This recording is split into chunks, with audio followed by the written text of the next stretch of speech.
नमोऽस्तु सूर्याय सहस्ररश्मये सहस्रशाखान्वितसम्भवात्मने सहस्रयोगोद्भवभावभागिने सहस्रसङ्ख्यायुगधारिणे नमः।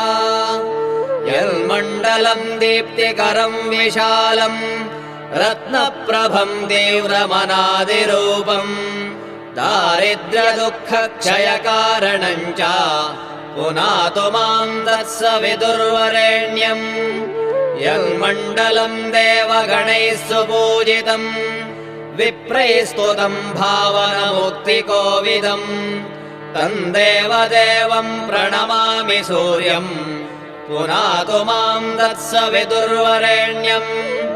यन्मण्डलम् ज्ञानघनम् त्वगम्यम् त्रैलोक्यपूज्यम् त्रिगुणात्मरूपम्